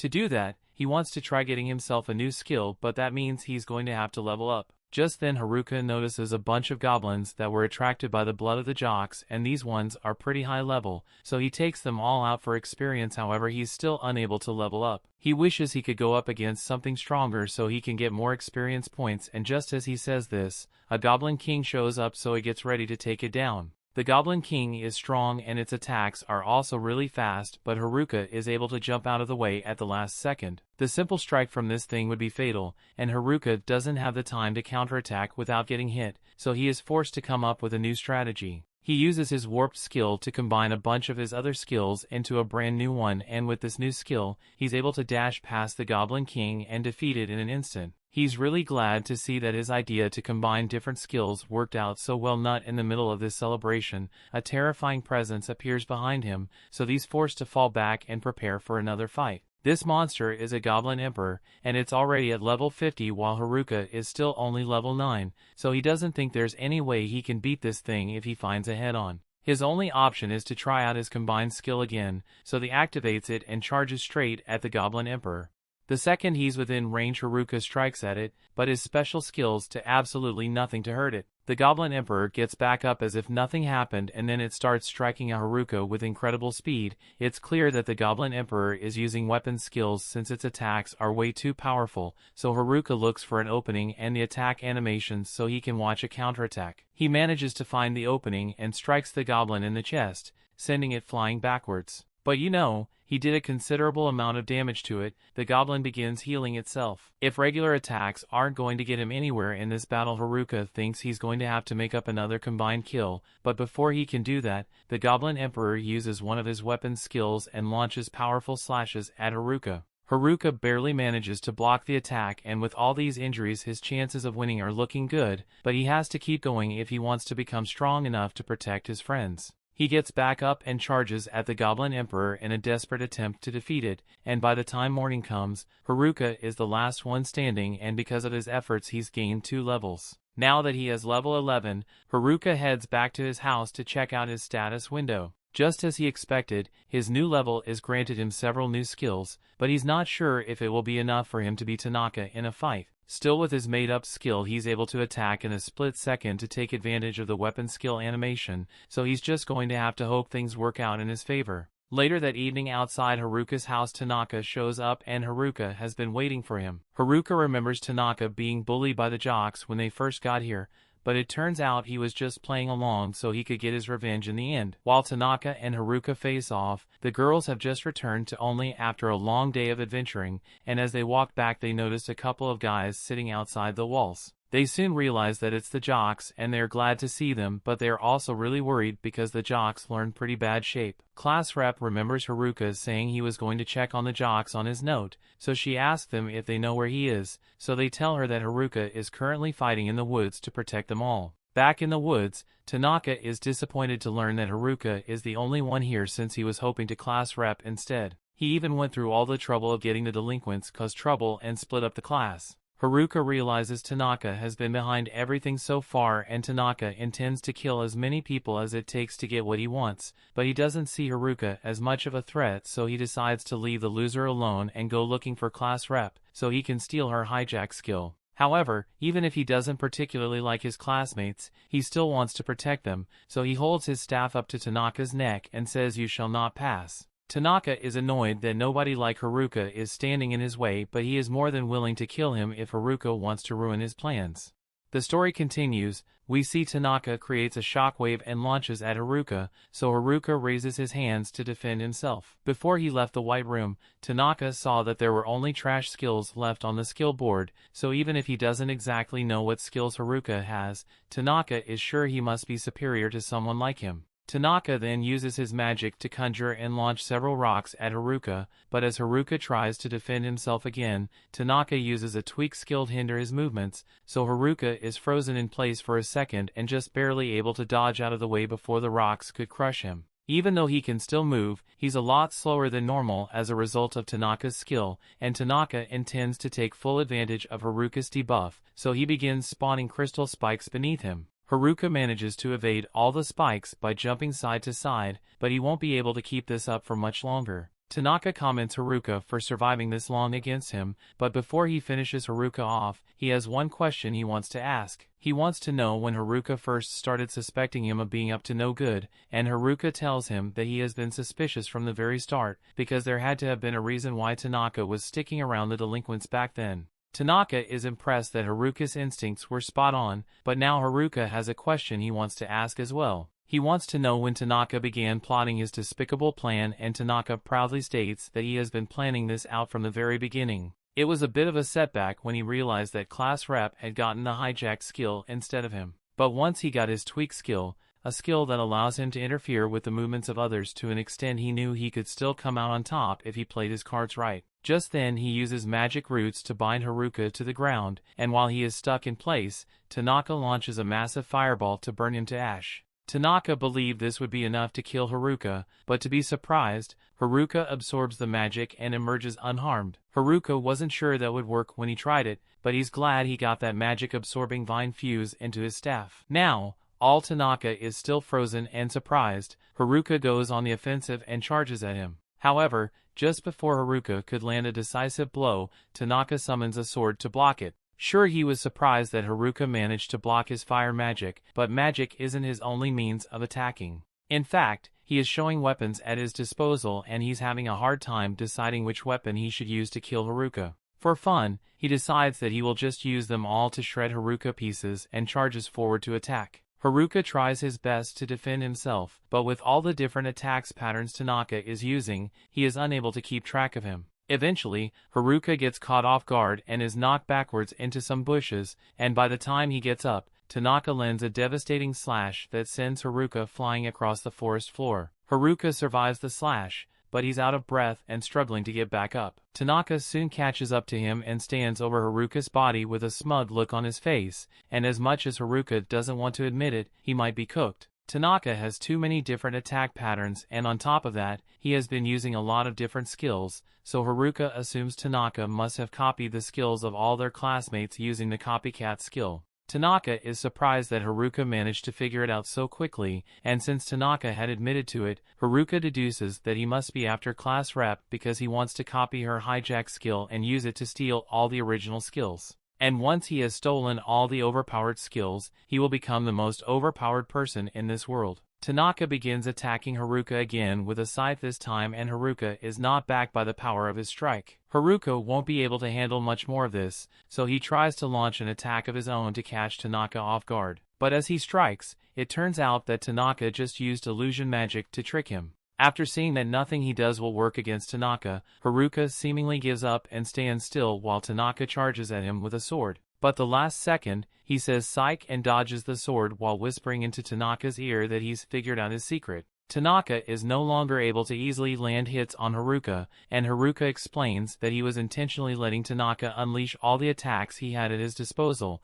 so he could find a weakness. And while Tanaka was attacking, Haruka noticed that he never used the same skill more than twice for some reason, and from that he deduced that there must be a limit to how many times Tanaka can use his copied skills, so if he just keeps dodging long enough, Tanaka is going to run out of skills to use. Tanaka is a big panic that Haruka was able to figure out his weakness, but he still believes he can take Haruka down before he runs out of skills. However, as he tries to strike Haruka, Haruka is easily able to leap over him and counterattack him. Haruka has gotten used to Tanaka's speed, so no matter how many different skills Tanaka throws him, Haruka won't be caught off guard anymore. Haruka charges at Tanaka to land a finishing blow while he's still disoriented, but he's forced to back off when Tanaka suddenly fires a laser beam at him. Even if Haruka knows Tanaka's secret weakness, he is still overpowered, so he shouldn't be underestimated in the slightest. Tanaka is starting to show signs of exhaustion, but gets back to his feet and yells that he will never allow himself to lose to the likes of Haruka. It may be a disadvantage now, but he's still got one trick up his sleeve, so he starts darting around the forest to overwhelm Haruka. His movements are so unpredictable that Haruka has a hard time keeping up with him, but by the time he finally figures out what Tanaka is up to, it's already too late, as Tanaka has already cast his death skill on Haruka. Once the skill takes effect, Haruka falls over and Tanaka begins laughing over his body because he has finally triumphed. To Haruka's credit, Tanaka says he was forced to use up almost all of his saved skills, but it doesn't matter since once he kills his classmates and claims the hijack skill for himself, he can get as many permanent skills as he wants. He then kicks Haruka's head and begins walking away, but as he is leaving, Haruka speaks up and says it's rude to step on someone's head without apologizing. Tanaka can't believe Haruka is still alive because the death skill has 100% success rate on people who are over level 11, but Haruka has a skill that makes him resistant to negative status effects, plus Haruka ruled double M's when he first got here, so his luck stat is maxed out, which is probably why the death effect didn't work on him. He just fell to the ground for dramatic effect since he thought it would be funny. Tanaka doesn't see the humor in any of this and questions how Haruka is even able to move in the first place, since Tanaka used Tweak to restrict his movements from the very start of the fight. Haruka admits that the Tweak skill is really troublesome, and in reality, Haruka hasn't been able to move his body at all, since Tanaka used that skill on him, but he happens out of puppet skill, so he has been using that to control his body from the outside this entire time. All the skills Haruka acquired may seem useless on the surface, but in his hands, he become insanely powerful. Tanaka refuses to accept that he is losing to someone with nothing but trash skills, so he begins slashing erratically at Haruka, but Haruka easily swats the slashes away and warns Tanaka that he's going to run out of skills if he keeps this up. Tanaka refuses to listen and tries hitting Haruka, then overhead slash, but as expected, Haruka walks out completely unharmed and tells Tanaka that his reign of terror has come to an end.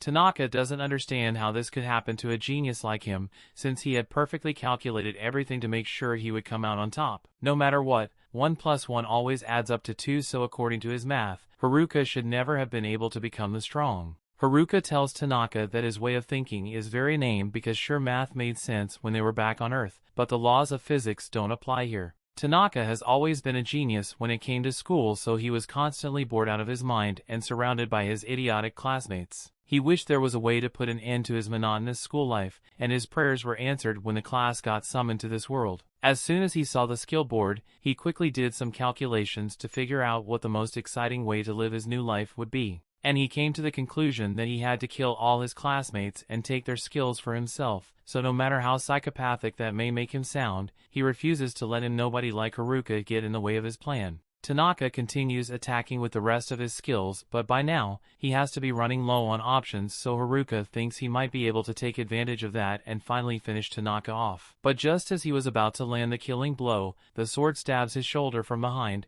and Tanaka reveals that he can control weapons from a distance as well. With Haruka bleeding and on his knees, Tanaka begins slashing away at him with the sword and claims victory is finally his for the taking, but then Haruka big smacks him with his staff and knocks Tanaka away. Tanaka may have created an elaborate plan to ensure his victory, but that's all he had going for him. His copy skill was overpowered from the start, so he never had to put any effort into learning to adapt like Haruka did, and that's why he's going to lose.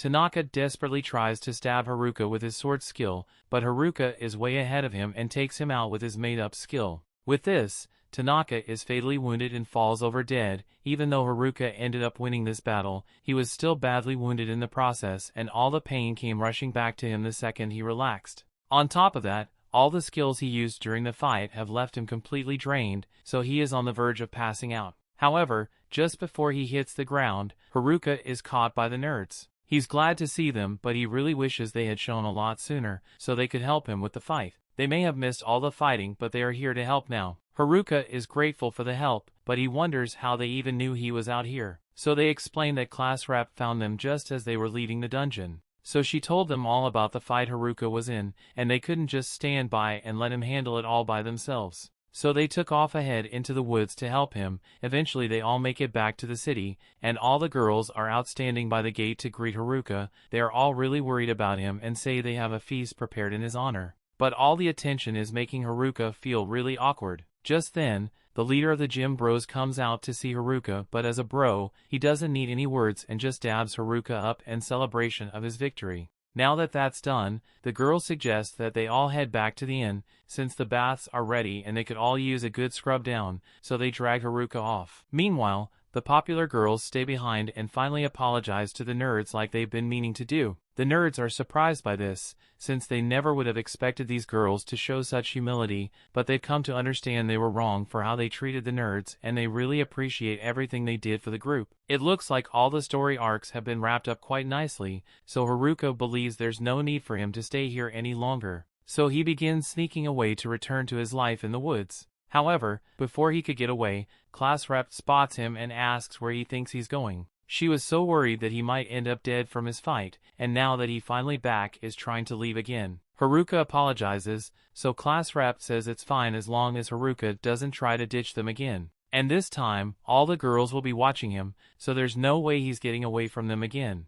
The story continues. We see Haruka wakes up after having a strange dream and heads downstairs where he is created by the nerds. From the looks of it, they are going to head into the dungeon again today, and Haruka is a bit curious since they've been dungeon diving a lot lately. The nerds admit that there's a particularly rare item they are looking for, and it only drops in the dungeon, which is why they've been so busy lately. Haruka asks them about what the item does, and basically it's gonna get them their own harem. The nerds have been here for almost a month and not a single baddie has come their way, so they're going to use the harem ray to fix that. They head off on their adventure, and while a harem ray definitely sounds cool, Haruka has no need for one since he just wants to get back to living his life as a loner. Unfortunately, there's one person standing in the way of that, and she seems really mad for some reason. Haruka freezes in his tracks and asks class rep which she's mad about. He already got yelled at by all the girls yesterday, but class rep hasn't gotten the chance to personally yell at him yet. She begins yelling at Haruka for doing something so dangerous and not taking her with him. Completely ignoring the fact that she was Tanaka's target begins with,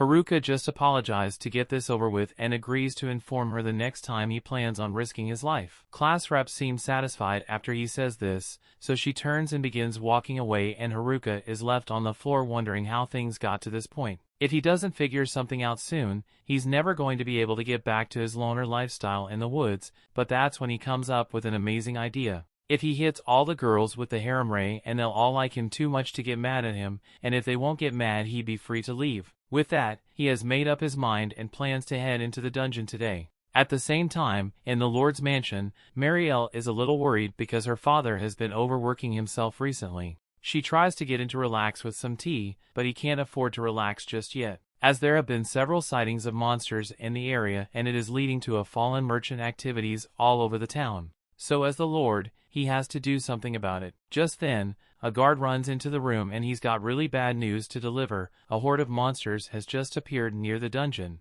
Coincidentally, Haruka happened to run into this horde of monsters, and while he wasn't expecting to have to fight anything before getting to the dungeon, he's always up for a quick warm-up. Of course Marielle has no idea Haruka is already fighting the monsters, so she rushes over to the guild in a panic and tells the guild master that a huge horse of orcs is heading this way, and if nothing is done, it will surely destroy the entire town. Upon hearing this, the entire guild springs into action, and since class rep is there as well, she offers to help defend the town as well, so she rushes off to gather all her classmates, and that's when she realizes that Haruka isn't here. As Haruka charges at the horde, he's a bit surprised to see so many of them, and there's even an orc king here too. But it's not like it makes much of a difference to him, since he can still one-shot them all. Back in town, all the adventurers in the city assemble at the gate expecting to have the fight of their lives, but all the monsters that were heading their way have already been dispatched, and Haruka has just finished wiping the Orc King off the face of the earth. Now that he's done with that, he takes a moment to think, since it's pretty strange that this many orcs showed up at once.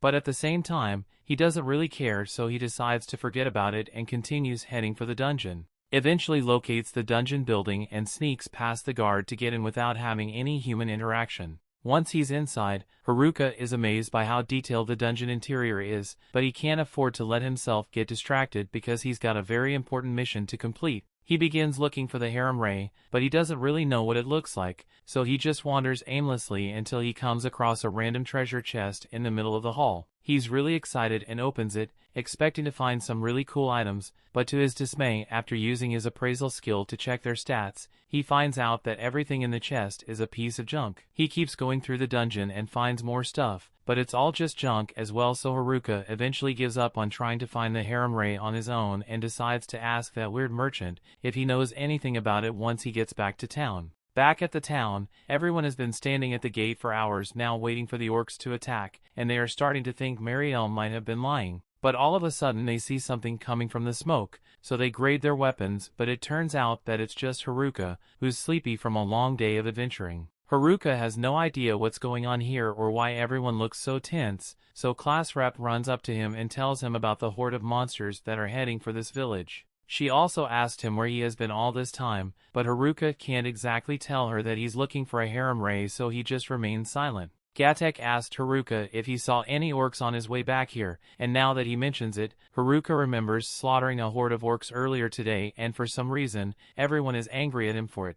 Both the guildmaster and Marielle say they are thankful that he defeated the orcs, but they can't approve of him doing something as dangerous as fighting a horde of monsters by himself. The guildmaster tells him that there have been reports of increased monster activity, including monsters making their way out of the dungeon. So there's a serious possibility that they may experience a dungeon stampede in the near future, and that's why he wants Haruka to promise that he won't do anything reckless anymore. Once Haruka is back in his room, he thinks about everything that happened today, and now that he's got the guildmaster and Marielle on his case as well, it's going to be even harder for him to get out of town without someone nagging him about it. The next day, he heads over to the magic item merchant, and the guy is not happy to see Haruka at all after what he did last time. But Haruka assures him that he's not here for magic items today, all he wants to do is ask a question. He asked where he can find the harem ray, and while the merchant doesn't know of any harem rays, he does know about the Riz ring that boosts your charisma. That sounds exactly like the kind of thing Haruka is looking for, so he asked the merchant where it's located since it's not anywhere on the first floor of the dungeon. The merchant tells him there's no way an item like that would be on the first floor to begin with because someone would have already picked it up. It must be somewhere around the 50th floor of the dungeon, which no one has ever explored. There are 100 floors in total, but it's not a simple task to descend these floors since you must defeat each floor boss as you go. There's still a lot of stuff that remains unknown about the dungeon. But if Haruka intends to go down there, the merchant tells him that he's going to have to stock up on potions and recovery items, so Haruka runs off to do just that. But all while the nerds were listening in on Haruka's conversation, and as soon as they learn that he's after the Riz ring, they immediately go to class rep snitch on Haruka. Once class rep finds out about the Riz ring, she and the other girls get really worried because if Haruka ends up with something like that, that'd like him too much to say no to him, and then he'd be able to do whatever he wants. No matter what, they have to make sure Haruka doesn't get that ring, so they all set out to stop him. After stocking up on supplies, Haruka was on his way to the dungeon, and all of a sudden, his perception alerted him to the presence of several people behind him. So he turned around and found class rep and the entire class pulling up on him. He stops and asks class rep what everyone is doing here, but class rep counters and asks him what he's doing here today. She tells him she knows he's after the Riz ring, but Haruka denies it and makes up a lie saying he's actually after the tree's ring, a ring that would allow him to talk to animals. Yeah, no one is buying that, and since he's not going to be able to convince them to leave him alone, he just makes a run for it. Class rep and the rest of the class follow him into the dungeon, and he may be ahead of them, but if class rep gets the Riz ring before him, she'll be able to force Haruka to obey her rules, and that would be really bad for his loner lifestyle, so he starts sprinting again to create more distance. Class rep calls out to him and says it's dangerous to run in the dungeon since he may fall into a trap, but Haruka says traps won't work on him since his luck stat is maxed out. Traps may not work, but poor construction is another thing entirely because when Haruka puts his hand on the wall it collapses, sending him falling into a nearby bottomless chasm. Class rep tries reaching her hand out to save him, but she's too late, so Haruka continues falling to his doom. He's been falling for a good minute so far and guess he forgot he has the airwalk skill because he doesn't know how to save himself. Eventually, he catches sight of the bottom of the pit and that's when he comes up with an idea, so he uses earth magic to turn the ground into a cushion and break his fall. With how long he was falling, Haruka wonders if he somehow ended up on the 100th floor and it looks like there's only one path to follow. But he already knows that tunnel would lead him to the dungeon's final boss, and he doesn't want to deal with that, so he starts thinking the ways to get out of here. He recalls that he has the airwalk skill, and decides to use that to get out of here, but unfortunately, with how deep he fell, airwalk won't be able to get him out. He's got no choice left but to head down the ominous path, but on the bright side, falling into that trap and ending up in an unfamiliar part of the dungeon allowed him to unlock 2 new skills, trap detection and spatial awareness. He uses the skills to scope out the area and thankfully there are no traps on the way to the boss's room, but he finds something even worse because it looks like he's actually on floor 101, so that means he has fight the hidden boss and that's going to be an extra hassle. Still, it's not like he has much of a choice in the matter, so he begins making his way through the hall. The mana in the air is so dense that he's having trouble breathing, but eventually he arrives at the boss's room and opens the door. As soon as he does this, a wave of mana rushes toward him and he comes face to face with the secret boss of the Dungeon Emperor. He knows this is going to be a tough battle, so he uses his appraisal skill on it to see what he's up against. And to his horror, he discovers at the Dungeon Emperor's level 100. Meanwhile, Class Rep and the rest of the class have been descending the dungeon in search of Haruka, but they've already reached the 47th floor and there's still no sign of him. The class is worried that he may have fallen to the bottom of the dungeon, but Shimazaki thinks Haruka could just use one of the portals that lead back up to the surface to escape. Unfortunately, Oda explains that the portal only appears after you clear the 4 boss and they don't show at all if you skip the normal path, so there's no chance of Haruka finding one. Everyone knows that Haruka is tough, but the legend of this dungeon says that the Dungeon Emperor lies at the bottom, and even the Dungeon King is nothing compared to the Dungeon Emperor. The girls are starting to worry that they might be ill-prepared to rescue Haruka since they don't have the equipment needed for such a deep dungeon dive. But Class Rep doesn't want to leave him down there, so everyone decides to keep moving forward and make it down as far as they can. Meanwhile, down in the boss room, Haruka is weighing his options for fighting this thing. He appraised it, but he still can't see any of its skills, and the only info that shows up is the fact that this thing is the No-Life King. Haruka knows liches are extremely powerful when it comes to using magic, meaning he can afford to get into a ranged attack battle. So instead, he decides to attack it up close. He flash steps behind the lich and he thinks he has the upper hand. But at the last second, the lich counters him with its sword, so this fight isn't going to be as easy as Haruka thought it would be.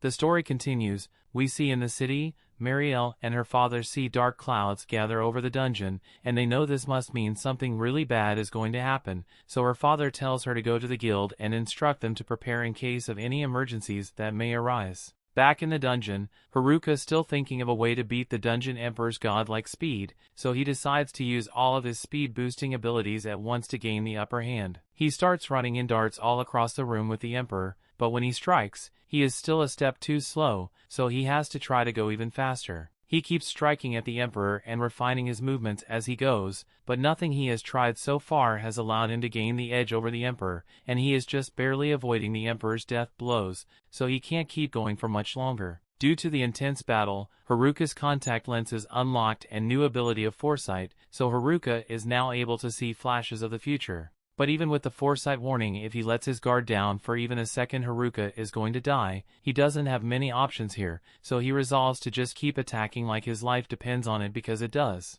After the fight has dragged on for quite a while, Haruka is starting to have fun, but at the same time his body is not having fun because his knees give out and he starts panting heavily. All this fighting is completely drained his stamina and magic reserves, so he is on the verge of losing consciousness. Meanwhile, the Dungeon Emperor looks like it's just getting started. Haruka forces himself to get back on his feet, but he can barely move, so if the Emperor attacks him now he's done for. Only the Emperor isn't actually attacking him anymore. Haruka knew from the start the Dungeon Emperor was no ordinary monster, but now that he thinks about it, doesn't sense any bloodlust coming from it, not even a little bit. That means this thing hasn't been taking the fight seriously this entire time. Haruka takes offense to that, so he gets up and charges at the Emperor one more time. But he is still outclassed in speed and ends up with a sword to his neck. The Dungeon Emperor could have killed him right there, but it didn't, and Haruka doesn't understand why it doesn't want to finish him off. Just then Haruka notices that there's a lot of miasma swirling around the Dungeon Emperor, and it looks pretty sinister, so there's a possibility that the Dungeon Emperor is being forced to fight by the miasma.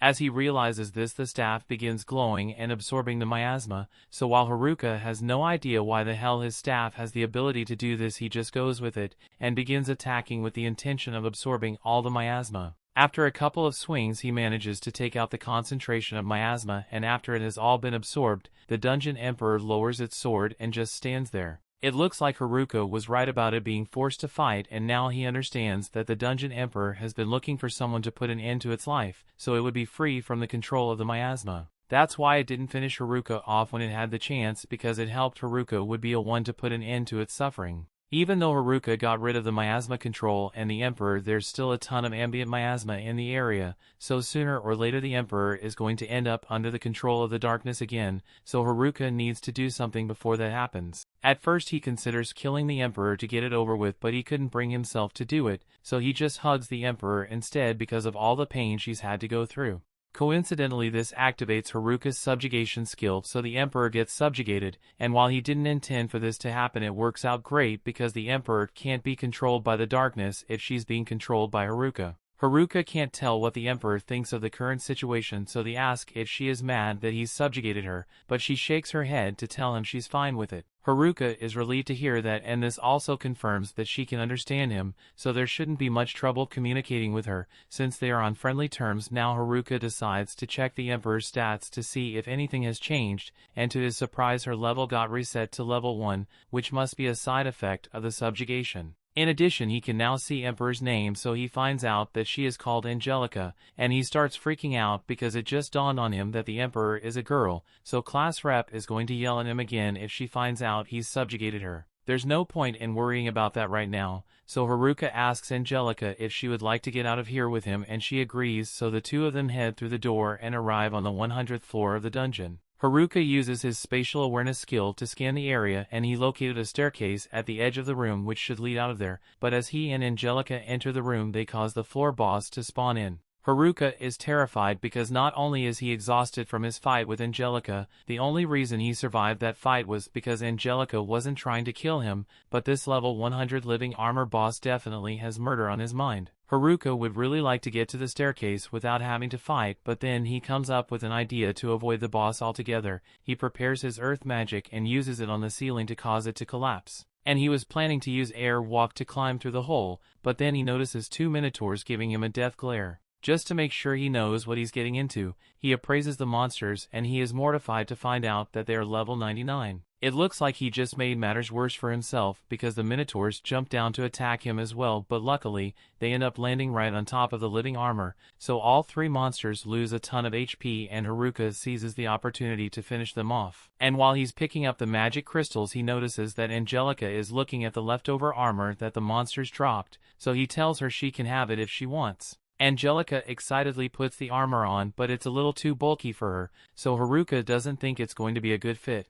However, the armor suddenly begins to glow and changes its form to fit Angelica perfectly. Haruka is relieved that it fits her so well since she won't have her naked bones exposed anymore, but he is a little concerned since it's a set of magic armor they found in the dungeon, so he says he's going to appraise it to make sure it's safe. And let's just say the armor is not safe at all. It has the curse of binding on it, so now that Angelica has it on, she's never going to be able to take it off. Angelica gets mad that Haruka didn't warn her about this earlier, but she was already a skeleton, so it's not like she had many options for clothes anyway. Meanwhile, on the 50th floor, Haruka's classmates are still desperately looking for him. Everyone else thinks this is pointless since Haruka will probably just show up on his own and say something like he cleared the entire dungeon by himself, and while that definitely sounds like something he would do, class rep doesn't want to sit around and do nothing, so she leads everyone to the boss room so they can keep searching for him. But as soon as she opens it, they're all horrified to come face to face with the giant Cyclops as the floor boss. Back in the city,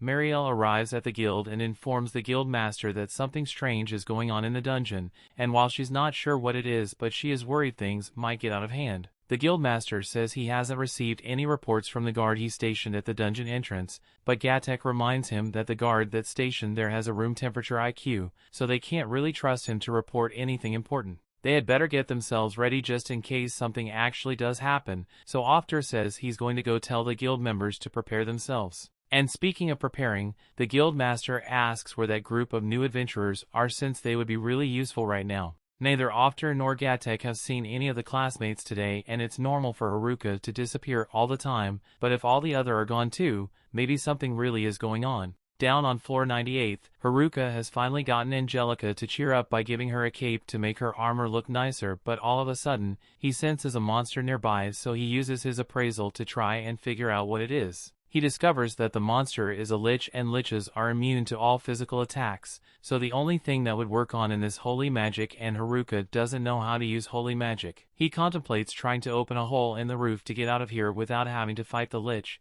but he doesn't know what crazy monster might fall through, so he can't risk doing that again. He may not have holy magic, but his staff seemed pretty effective against the miasma, so Haruka tries his luck and pokes the lich with it until it eventually disappears. He still doesn't understand how it works, but a win is a win. He and Angelica continue climbing, and when they get to the 97th floor they come face to face with a bunch of venomous moth monsters. Haruka doesn't want to fight the moths directly because venom will probably kill him, so he decides to play it smart and creates a giant fireball to lure all the moths in before burning them to ash with it. The two then move up to the 96th floor, and this time they are faced with venomous caterpillars that spew really sticky string. Getting through here without getting stuck to the string on the floor would be really difficult normally, but Haruka just decides to use earth magic to roll up the floor and squash all the caterpillars in the process. Things have been going well so far, but when Haruka and Angelica arrive on the 95th floor, something is clearly different compared to the other floors. They are suddenly attacked by the boss of this floor, and it's a living sword, but for some reasons it's level 100 instead of 95. The sword tries to slash Haruka, but Haruka dodges out of the way and sneaks up behind it to counterattack. Unfortunately, the sword spots him before he can win a hit and boos out of the way, so Haruka is going to have to think of something else to stop it. The sword is moving in ways no humanoid could ever match, and to make it worse, it's even got helper swords that can attack Haruka from all directions, so there's no way he could even keep up with this thing. Just as he says this, he realizes that there's someone here who's fast enough to keep up with the sword monster, so he calls over to Angelica and asks her to tag him real quick. Angelica is more than happy to help, so she pulls out her sword. It starts getting serious so she can take this thing down. The sword monster realizes that it's in deep trouble now, so it gets all its helper sword in formation and tries to block Angelica's attack, but as she charges at it she easily slices it in half with one swing. Haruka is shocked that Angelica is still so strong, since bosses usually get downgraded, they become allies, but with their combined strength, he's sure the two of them will be able to get out of this dungeon in no time.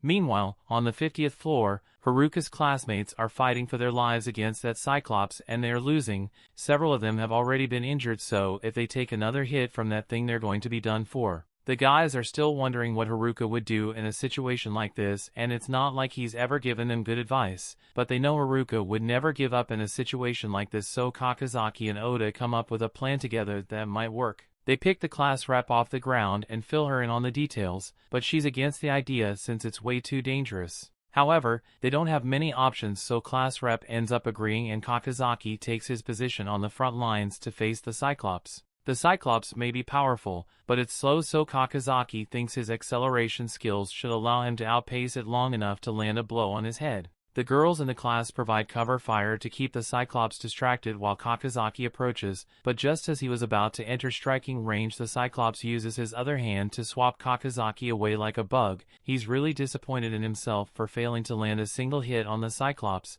but it's fine since this was all part of the plan. He was just a decoy to keep the Cyclops distracted while Oda got his attack ready, and once Kakizaki is out of the way, Oda uses his ability to snipe the Cyclops through the eye. Meanwhile, Haruka and Angelica have just made it to the 85th floor, and the boss fights are getting a lot easier, but all of a sudden they feel a tremor throughout the dungeon, and it seems like a dungeon stampede might be on the horizon. That brings the episode to an end. Thanks for watching. Want next part? Subscribe the channel and turn on notification bell.